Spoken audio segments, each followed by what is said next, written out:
The schedule's released. Now we've got to wait. A look at the career path of our three new guys. Done, done, and done by Kevin O'Connor. We talk about all those today. Coming up on Tip Off. Boom, boom, boom, boom. Is it just me or is the new Facebook absolutely unmanageable? Boom, boom, boom, boom, boom. I tried to look at our Facebook discussions. I can't even find things I've posted. Boom, boom, boom, boom, boom. Why won't people actually just go to Google Plus? It's so much better than everybody else. Boom, boom, boom, boom, boom, boom, boom. Maybe I'll have to lead the charge. I like having some of these discussions, and I thought the Facebook discuss we had yesterday, if you were a part of it, about Locked On Sports on which player of our three new ones would have the biggest addition was really good.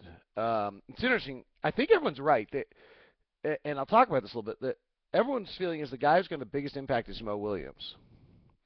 And I think that's right, and I actually think it might be the most important because it also might be the one area where I don't think it's a no-brainer if we improved or not. Like, I mean, Devin had a pretty good year. There were some problems, but Devin had a pretty good year. And there's a lot of reasons why it's the right move, but I still have some question marks. You know, Mo's got to play well. And he's kind of been one of those players a little all over the map in his career. And I'll talk about that on tip-off. I was looking at career trajectories of our three new guys to try to get to know them a little better last night. And Mo's the one that I would probably say if I have a concern on whether they're going to be any good or not be any good, but just fulfill what we need, he's probably the one that has me concerned. And so I would actually, and I actually agree, I think he'll have, people are very positive on the outlook on it, but I would agree with it. The other one was just kind of what 3 games, that's one I can't find, would you want to see? And I checked it last night, and I thought, well, one thing that was interesting was that the Hornets were popping in. I mean, people want to see Anthony Davis and kind of get that the Hornets have something, and the other one is that Ricky Rubio in Minnesota's popping in there. The West is just incredible. There's the amount of, I mean, I did a little thing on my schedule. This is what mine now looks like at this point. I see, like it's got a few marks on it. And I did a little 2-dot, 1-dot thing on really good teams or kind of good teams to see where the schedule is heavy or soft or things like that. I almost started putting down like 1 dot for everybody. You know, it was just like everyone, I just feel like, you know, I actually didn't even give Portland 1 dot by the end, and they were pretty good. And Minnesota didn't always get 1 dot, and they're pretty good. And if you start giving them 1 dots, then everybody has 1 dots. But there are not a lot of teams in the West who you can just decide they aren't particularly good. And I do think the collective bargaining agreement worked a little bit this offseason and moved some players around in places where teams got stronger because of it. You know, I think some players may have landed in Phoenix and would have landed other places, and definitely landed in Houston, which out of big teams. And it seems as though that's the beginning of that system working. Now, people are like, what about Nash and Ray Allen? Well, Nash is just, that's the way that's inside the rules with basically they trade Lamar Odom for Steve Nash. I mean, because they used their gift card, their $1 million or their trade exception. And we're never going to stop veterans from taking less money to going to places, but they have to take a significantly less now. And Rashard Lewis is on a $17 million buyout, so he doesn't really care. So that's how that happens. The schedule is out. I'll tell you from a fan standpoint, I think it's fabulous. The first time I read through it, that's what jumped out to me. There's 9 different weeks in which the Jazz play Monday, Wednesday, Friday, Saturday. You know, I'm addicted to the TV show Newsroom right now. I think it's just fabulous on HBO. And, you know, I know it on Sunday, and you kind of set yourself that it's coming on a Sunday. And I'm sure everyone else got the other show. We watch Parks and Rec a lot. That's a Thursday. And you just kind of know what day it is. And I always have felt that for an NBA fan, what has been very difficult is you never know when your team plays. I mean, NFL fan, it's easy. You just get ready for a Sunday. Major League Baseball, you play every night. Depending on your team, for the Mariners, you just lose every night. Those are my Seattle friends right there. It was a cheap shot. They deserve it. And I thought this schedule, we really play with some minor variation. We play Monday, Wednesday, Friday, Monday, Wednesday, Friday, Saturday. I mean, if you listen, watch the schedule start. Wednesday, Friday, Saturday, Monday, Wednesday, Friday, Saturday, Monday, Wednesday, Friday, Saturday, Monday, we get the Wednesday off, Friday, Saturday, Monday, Wednesday, Friday, Saturday, Monday, Wednesday, Friday, Sunday. It's not till December 9th that we play a game on a day other than a Monday, Wednesday, Friday. Following that Sunday, we get the Monday off. We then play Wednesday, Friday, Saturday, and then we go on a road trip, and so it kind of gets screwed up a little bit. There, we go play Brooklyn on a Tuesday, but then we play Wednesday, Saturday. We play at Orlando on a Sunday. We get Monday off. We come back Wednesday, Friday, Sunday, Wednesday, Friday, Saturday, Monday, Wednesday, Friday, Saturday, Monday, Saturday. I mean, it's incredible. Wednesday, Friday, Saturday, Monday, Wednesday, Friday, Saturday, Monday, Wednesday, Friday, Saturday, and then we diverge off it because of the All-Star break. But up until the All-Star break, we basically play Monday, Wednesday, Friday, Saturday unless we get a day off or 3 changes. I think it's great for a fan. And really might be good for everybody involved. I will share. I hate it when I sound like we complain about the schedule. It's so difficult. And I mean, I've got the best gig on the face of the planet, so I hate to complain about it. I mean, when you can do this, which is my chart on YouTube of all of the nights I get dinner in various cities, you don't complain. But I didn't realize. I wasn't until I saw this schedule I realized how insane last year really was. I mean, you just kind of lived it and did it. But wow, that was nuts. The other thing, hey, the early part of the schedule's tough. I mean, we play in our first 6 games. We play San Antonio and L.A. and Memphis and Denver and Dallas. But and then we go on the road. But we go on the road to Toronto, Boston, Philadelphia, and Washington. 2 of those teams aren't that good, and we usually play Philadelphia pretty well. And come back with Houston, Sacramento, Denver. I feel like if we can get through those first 3 games at 3-3, there's really a lot of room to win a bunch of games. Secondarily, if I'm going to have either a bunch of home early or a bunch of road early, I'd rather have the road early before you're tired. And hopefully you go bond on the road and get to know each other a little bit. And we've got 2 big road trips coming up. The other thing that's different about this schedule that just is I think we have 4 East Coast trips instead of 3. We often have 3 East Coast trips. This year we have a 4th East Coast road trip. But the great things about this schedule is the death games are when we play a night game on a Tuesday and play Wednesday in Dallas or in San Antonio or in Houston and get in at 4 o'clock in the morning. We don't have that. We go to Minnesota. We play Oklahoma City at home, and then we go to Minnesota. Minnesota's a shorter flight, and it's not nearly as bad. The other one that's just complete death is the 7:30 L.A. start. And then you finish, because L.A. games take forever, at 10:15. You get out at 11. You drive to the airport by midnight. You fly home for 2 hours, too. The time changes an hour. It's 3.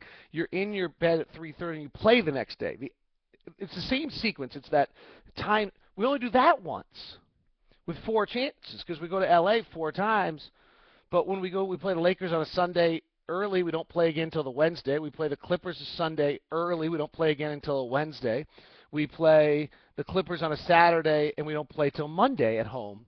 The only one is in January. We play Friday night in L.A. and come back and play Saturday night a little later against Indiana. You know what? I really find this schedule to be fabulous from a fan standpoint and a team standpoint. We have no 4 games in 5 nights. We're the only team in the NBA that doesn't have that, and we get a lot of teams on the back end of back-to-backs. So, lot of good stuff on this schedule. Now, let's talk about the career paths of Mo Williams, Randy Foye, and Marvin Williams. I will put up 2 of them, maybe all 3 of them, for you to view today. I was just finishing up with one in regards to Randy Foye. Randy Foye has changed his game a good deal in the last 2 years. He has become much more of a three-point shooter. His possession usage has gone way up on three-point attempts, and you'll have it up probably 10:30 or so today. And you'll be able to see that he's suddenly using 35-40% of his possessions to shoot threes, and it will be curious to see if he maintains that. What's also interesting about that is there's a great article that was written, Canais Hoops maybe, or so, who was it? I don't remember. who wrote it? Anyway, it was a Washington Wizards blog when they were trying to figure out who Randy Foye is for them, and their whole analysis of Randy Foye was that he needed to use 40% of his shots as kind of long range threes because he was doing too much mid range stuff inefficiently, and that's what they were looking for to change out of him, and that's exactly what he's done. In his 3 years in Minnesota, and 3 years prior in Minnesota and Washington, he used about 23, 24, 25% of his possessions to shoot a three. And then his first year with the Clippers, it was up to 31%. And then last year, it was 44% of his possessions he used to shoot a three. He's been very consistent the last few years. He gets about 10 or 11 possessions per game, and he scores at about the exact same rate every night. He is the poster child about what I always talk about in regards to how a player really doesn't change regardless of his teammates. I mean, if you look at him in Minnesota, he's got Dwayne Casey, and then he ends up with Randy Whitman, and then he ends up with Kevin McHale, and then he goes to Washington for Flip Saunders, and then he comes to the Clippers and he plays for Vinny Del Negro, and then he gets Chris Paul in the middle there. And you'd think this all changes, except for if you look at his points per scoring opportunity, which are either scoring opportunity is either free throws or taking a shot, and just individual trip to the free throw lines count as one shot, basically. Or just look at his true shooting percentage, which is basically the same thing. He's at 54% his first year. He's 52, 52, 52, 52, 52, 52, 52, 52. It's crazy how consistent he is. His points per scoring opportunity come out the same. His points per possession, 0.90, 0.91, 0.89. Last year he ticked up to 0.94, probably a little unusual, though. If he shoots that amount of threes, it probably will increase. He is the poster child of consistency, regardless of who his teammates are. And if you're asking him to do anything outside of that, I think you're going to be disappointed. And so what is that? It's a slightly above average offensive player who shoots the three well, and that's really what the Jazz have.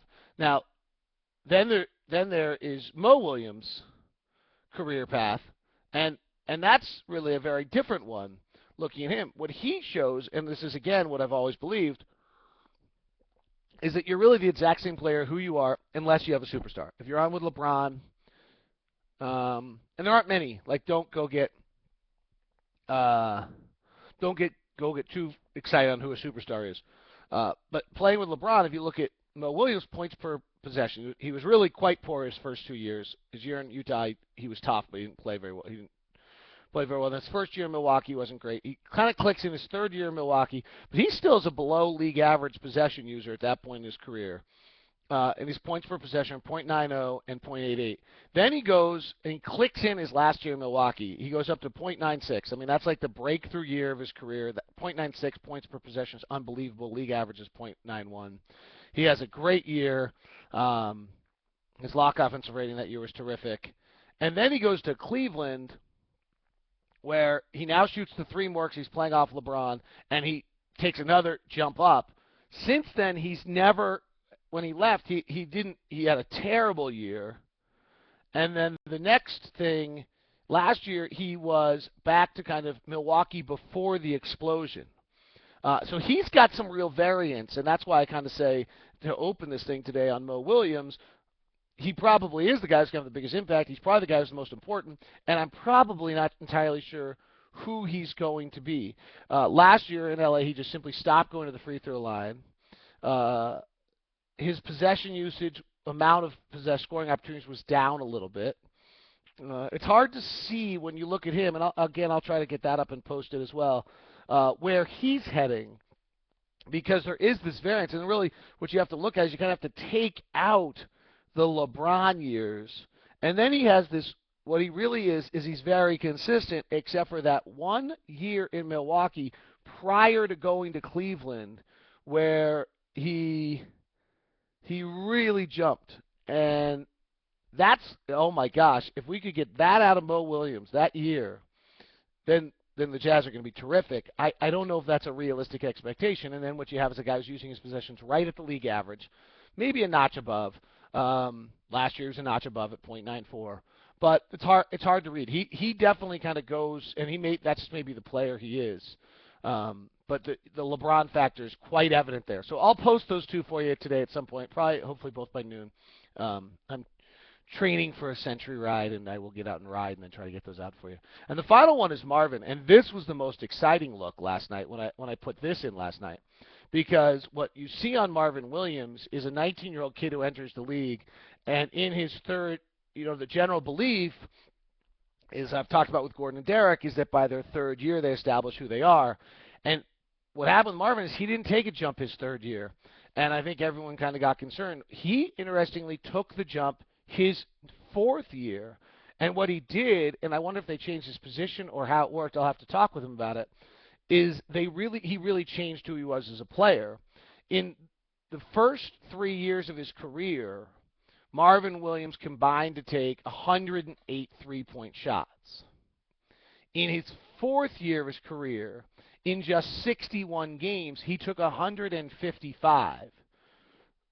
Moreover, in the first 3 years of his career, he was a 23% three-point shooter. In fact, his third year of the league, he goes 1 of 10 from 3. He follows it the next year going 55 of 155 and really just changed who he was as a player. He was using 1% of his possessions to shoot a 3, and the next year he used 19%.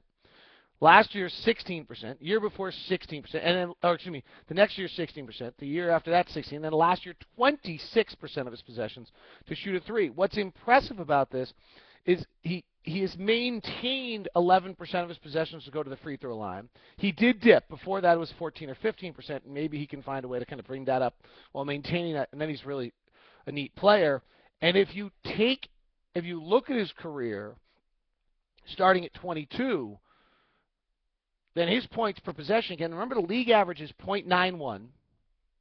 Let me give you this concept of when you look at this. The league average is .91 points per possession. 1 point increase is worth 2.7 wins during the season. A point in your point differential as a team is worth 2.7. So if you take Josh Howard at .8 and add Marvin Williams at 1.0, and you're getting .2 better per possession, and you go use 5, 10 possessions, you're going to be 5, 6 wins better that year. That's the way you look at it. Marvin Williams, 1.04, 0.99, 1.0, and 1.01 in his last 4 years. Marvin Williams is by far the best player the Jazz have added. He is by far. I think we're going to be very pleased with a 25-year-old Marvin Williams. Can only hope that he opts in for all that concern. And he's just been using 10, 11 possessions a game. What I really love about what the Jazz have done here is none of these guys have to change their game a great deal. None of these guys have to alter who they are as players. And maybe most importantly, more than anything else, what the Jazz have done is they've gotten players who play the game right, who fit in, who also do other things. So they're not just one-dimensional, unique players who now all of a sudden, if they're not doing that, they're not worth anything. If Randy's not hitting some shots or Mo's not doing some things, they still can play for other reasons. So these guys get legitimate, real minutes. All right, I had some other things to talk about. We'll do it tomorrow. Wait, today's Friday, isn't it? Oh, yeah, we won't do it tomorrow. And I'm actually out of town Monday, Tuesday, Wednesday next week. I know, leaving again. So I may take my stuff with me. I just got to jump out for fun/business. Fun. Business. Fun. So anyway, frankly, I can't get anywhere from October 1st to hopefully middle of May. So I get my places now. All right. Anyway, that is tip-off. It's long. It's 19 minutes, and I don't want to get into the defense improvements and the other stuff. So I'll try to do that next week sometime. Hope you're good. Thanks for tuning in to Tip Off. Follow us on Twitter at Locked On Sports, on Facebook, and then also David Locke on Google+. I'm probably going to start using that more just because I think it has I think it's got a chance to do better stuff, and I'll try to figure out how to use it more. And then I'll link to it and open it to the public, and all of you can get on it. See ya.